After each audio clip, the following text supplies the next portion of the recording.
Imagine this. You're on a cozy dinner date, candles on the table, soft music in the background. Then suddenly, your doctor partner, that's me in this story, leans in across the table and says with a serious face, "We need to talk about fat." Not romantic, right? But hold on, before you roll your eyes and think I've ruined the mood, this conversation might just change the way you look at every bite of food you've ever taken. Because not all fat is created equal. Some are angels in disguise. Others are villains, plotting a slow-motion attack on your body. And guess what? They often show up on the same plate. Let's start with the basics. The word fat gets such a bad rap. People hear it and immediately picture clogged arteries, bulging bellies, or that one uncle who insists he's just big-boned. But the truth is, fat isn't automatically evil.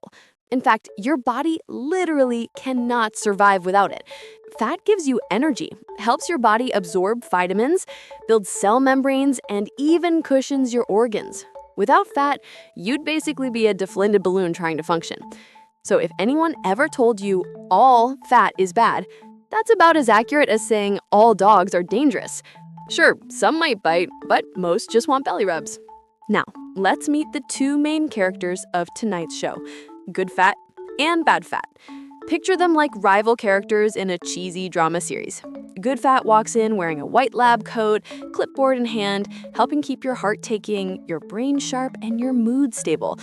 Bad fat, meanwhile, kicks the door open wearing a leather jacket, cigarette dangling, ready to clog your arteries like a traffic jam in Bangkok. Both are fats, but their behaviors couldn't be more different. So what exactly is good fat? Well, these are your unsaturated fats, monounsaturated and polyunsaturated fats. Don't worry, I'm not testing you on chemistry later. Just remember, these guys are smooth operators. They're found in foods like avocados, nuts, olive oil, salmon, and seeds. They help lower bad cholesterol, reduce inflammation, and even improve heart health.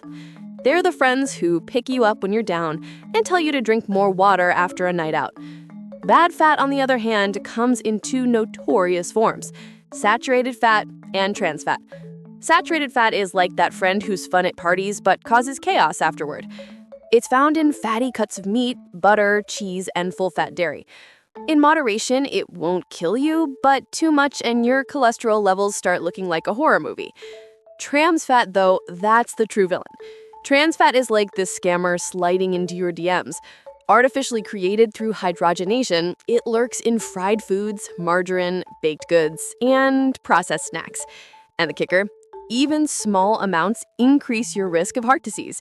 It's so bad that many countries have actually banned it, which tells you just how villainous it really is.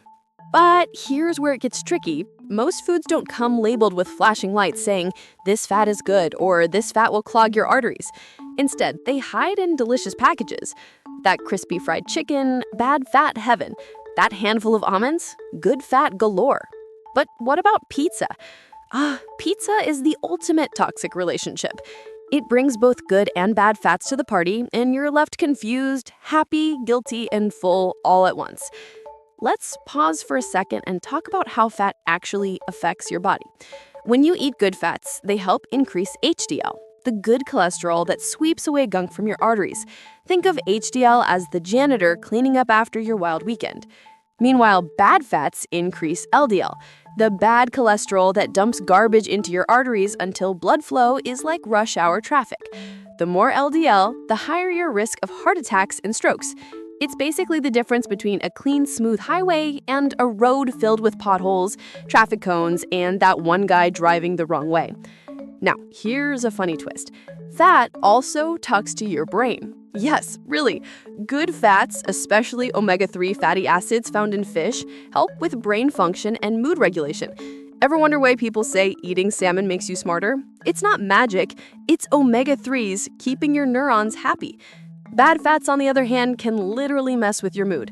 Studies show diets high in trans fat are linked to higher rates of depression. So if you're feeling cranky after scarfing down fast food, maybe it's not your boss or your partner, it's the burger whispering sadness into your brain. Let's not forget about weight management. People often think eating fat makes you fat, but that's oversimplifying it. Calories matter, yes, but the type of fat also plays a big role. Good fats help keep you fuller for longer, so you're less likely to raid the fridge at midnight. Bad fats, especially trans fats, can trick your body into storing more belly fat, the kind that hugs your organs and raises your risk of disease. So while that avocado toast might feel extra, it's actually doing your body a favor compared to a plate of donuts. Okay, but let's be realistic. We all love our guilty pleasures. Fries, fried chicken, cheesy pizza. These foods are like that toxic ex we keep going back to. Delicious, comforting, but bad for us in the long run.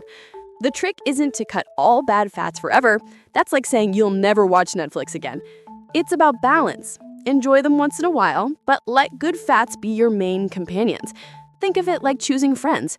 You don't need to cut every party animal out of your life, but you probably don't want them crashing on your couch every night.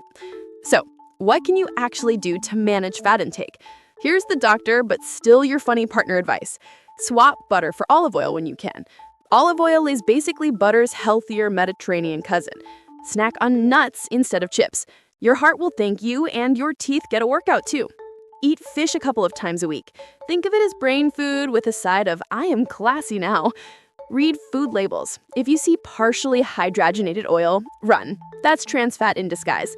And maybe, just maybe, stop treating fried chicken as a food group. The fun part is that once you start noticing the difference, you'll realize food isn't trying to trick you. It's just that some foods come with fine print, like dating. Sometimes you meet an avocado, full of good fat and loyal. Sometimes you meet a donut, sweet but secretly plotting your downfall. So here's the bottom line. Fat isn't your enemy. It's like fire. Use it wisely and it keeps you warm, cooks your food, and makes life better. Use it recklessly and suddenly your kitchen is on fire. Good fat helps you thrive. Bad fat drags you down.